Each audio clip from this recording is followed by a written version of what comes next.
Hello everyone, how are you all? I hope you all are safe at your place. Welcome to the channel Physics Junction by TK खुरल, जहाँ पे आपको physics के topics बहुत ही easy और simple language में कराए जाते हैं और साथ के साथ नोट्स भी प्रोवाइड कराए जाते हैं ताकि आपको किसी भी तरह की प्रॉब्लम ना हो। और जैसे ही यूनिट एंड होता है, यूनिट के एंड होने के बाद इंपॉर्टेंट क्वेश्चंस भी कराए जाते हैं जो कि एग्जाम्स में शॉर्ट क्वेश्चंस की फॉर्म में या एंट्रेंस एग्जाम्स में पूछे जाते हैं।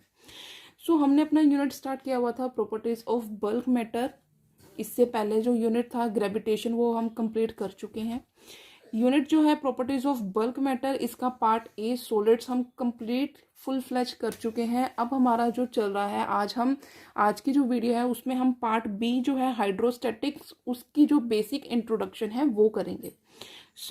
यहाँ पे वर्ड यूज हो रहा है फ्लूइड्स और पार्ट बी है क्या, हाइड्रोस्टैटिक्स। हाइड्रोस्टैटिक्स क्या है, फ्लूइड्स एट रेस्ट। हमने फ्लूइड्स के बारे में डिस्कस करना है जो कि रेस्ट पे प्रेजेंट है। हमने जो प्रीवियस पार्ट किया था उसमें हमने किया था सॉलिड्स। सॉलिड्स बेसिकली है क्या, ये मैटर की एक स्टेट होती है जिसकी एक डेफिनेट शेप और डेफिनेट वॉल्यूम होती है। ये है स्टेट ऑफ मैटर जिसकी एक डेफिनेट शेप और वॉल्यूम होती है। जो सेकंड हमारे पास स्टेट होती है वो होती है लिक्विड। मैटर की जो सेकंड स्टेट होती है लिक्विड। लिक्विड क्या होते हैं, इनकी एक डेफिनेट वॉल्यूम होती है पर इनकी कोई भी डेफिनेट शेप नहीं होती है। ठीक है, इनकी कोई भी डेफिनेट शेप नहीं होती है। इनको हम जिस भी कंटेनर में डालते हैं ये उसी की ही शेप ले लेते हैं। उसके बाद हम बात करेंगे गैसेस के बारे में। जो गैसेस हैं ये भी एक मैटर की स्टेट होती है, थर्ड स्टेट जिसे हम बोलते हैं, और इसकी कोई भी वॉल्यूम नहीं होती है और ना ही डेफिनेट शेप होती है। जिस भी मतलब कंटेनर के अंदर या वेसल के अंदर डालते हैं ये उसी की ही शेप और वॉल्यूम को ले लेता है। अब हम बात करते हैं सॉलिड्स के केस में। सॉलिड्स में क्या होता है, डेफिनेट शेप और वॉल्यूम प्रेजेंट होती है, जिसकी वजह से उनके जो मॉलिक्यूल्स होते हैं सॉलिड्स के वो आपस में एक स्ट्रॉन्ग बॉन्ड के थ्रू एक दूसरे के साथ कनेक्टेड होते हैं। उनके बीच में जो बॉन्डिंग है वो काफ़ी ज़्यादा स्ट्रॉन्ग होती है। इसमें गैसेस से ज़्यादा स्ट्रॉन्ग बॉन्ड होता है बट जो सॉलिड्स है उससे कम होता है। सॉलिड्स के केस में सबसे स्ट्रॉन्ग बॉन्ड हमें देखने को मिलता है इंटर एटॉमिक जो बॉन्डिंग होती है, इंटर एटॉमिक बॉन्डिंग बहुत ज़्यादा स्ट्रॉन्ग होती है, जिसकी वजह से जो सॉलिड्स होते हैं उनकी एक परफेक्ट शेप होती है, एक डेफिनेट शेप होती है।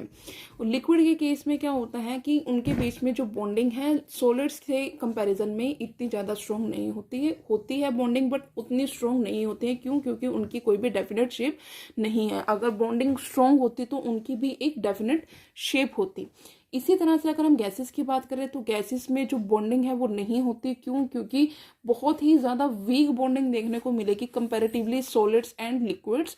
क्यों? क्योंकि उनकी कोई भी शेप नहीं है, कोई भी वॉल्यूम नहीं है। उनको सिर्फ हम गैस जो सिलेंडर्स होते हैं उसके अंदर फिल करके रख सकते हैं।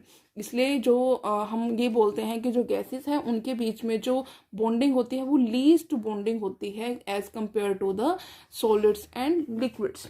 उसके बाद हम बात कर रहे हैं कि हमारे पास फ्लूइड्स क्या होते हैं। ये वो सब्सटेंसेस होते हैं जिनको कि जब एक्सटर्नल फोर्स प्रोवाइड कराया जाता है तभी वो क्या करते हैं, मूव करना स्टार्ट करते हैं। और फ्लूइड्स कोई अलग से कोई सब्सटेंस नहीं है, ये लिक्विड और गैसेस ही होती हैं। लिक्विड और गैसेस ही होती हैं जो क्या करती हैं, जिनको कि एक्सटर्नल फोर्स प्रोवाइड कराया जाता है ताकि वो मूव कर सकें। वो उनको हम इन जनरल क्या बोल देते हैं, फ्लूइड्स बोल देते हैं। और ये क्या, जो ये प्रॉपर्टीज होती है लिक्विड और गैसेस की, ये क्या करती है, इसी प्रॉपर्टी की वजह से ये सॉलिड से डिफरेंट होती हैं। लिक्विड और गैसेस जो होती हैं उनकी इसी प्रॉपर्टी की वजह से उन्हें हम क्या करते हैं, सॉलिड से डिस्टिंग्विश कर सकते हैं। क्योंकि सॉलिड्स के बीच में जो सब्सटेंसेस हैं, जो सॉलिड सब्सटेंस होते हैं, उनके जो एटम्स हैं, आयंस हैं, मॉलिक्यूल्स हैं, उनके बीच में जो बॉन्डिंग है वो काफ़ी ज़्यादा स्ट्रॉन्ग मिलती है। इसलिए हमें पता है कि जो स्ट्रॉन्ग शेयर स्ट्रेस होता है, जो शेयरिंग स्ट्रेस होता है हमारे पास, वो क्या करता है, जो शेप होता है किसी भी सब्सटेंस की उसको पूरी तरह से चेंज कर देता है। किसी भी सब्सटेंस की, या फिर अगर हम सॉलिड को लेके चलते हैं कि उसकी जो शेप है वो पूरी तरह से चेंज कर देता है, बट जो वॉल्यूम होती है उसकी वो कांस्टेंट रहेगी। वॉल्यूम के अंदर कोई भी चेंज नहीं आएगा, सिर्फ और सिर्फ शेप में चेंज आ जाएगी।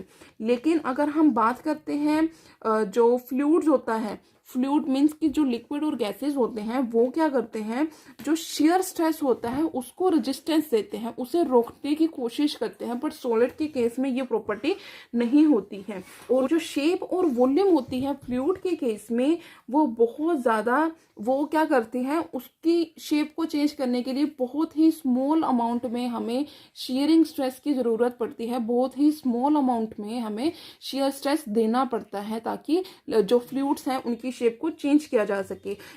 जो फ्लूइड्स होते हैं उनमें million times smaller shear stress लगता है शेप को चेंज करने के लिए as compared to the solids. इसीलिए हमारे पास जो ये वाला पार्ट है, हमारा बी पार्ट है, bulk properties of bulk matter का जो बी पार्ट है हाइड्रोस्टैटिक्स, ये वाला पार्ट और जो नेक्स्ट पार्ट हमारे पास आएगा पार्ट सी पार्ट आएगा, उसमें हम स्टडी करेंगे फ्लूइड्स इन मोशन। इन दोनों पार्ट्स में हम यही डिस्कस करने वाले हैं कि कैसे मोशन हो रहा है, कैसे उसके अंदर जो शेप है चेंज हो रहा है फ्लूइड्स की, हम वही सब डिस्कस करने वाले हैं। जो the branch of science which deals with the fluids at rest. अगर फ्लूइड, स्टैटिक का मतलब क्या होता है, स्टैटिक यहाँ पे वर्ड यूज हो रहा है, स्टैटिक का मतलब ही क्या होता है, रेस्ट, मीन्स कि कोई चेंज नहीं है, स्टैटिक मीन्स कि एज इट इज पड़ी है वो चीज, ठीक है, इसका मतलब ही क्या होता है, रेस्ट। तो हाइड्रोस्टैटिक्स की डेफिनेशन हम यहाँ से क्या दे सकते हैं, the branch of science which deals with the fluids at rest is called the hydrostatics. The branch of science which deals with the fluids at rest is known as the hydrostatics.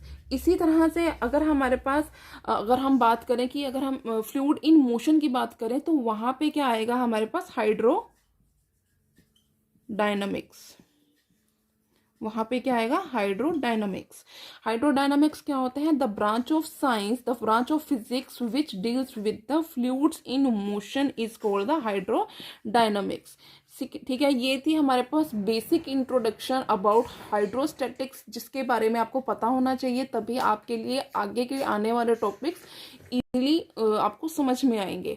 So that was it for today's video. ये थी basic introduction. I hope आपको समझ में आया होगा। अगर आपको मेरी वीडियो अच्छी लगे तो मेरी वीडियो को लाइक करना, मेरे चैनल को सब्सक्राइब करना, ज़्यादा से ज़्यादा शेयर करना। Thanks for watching.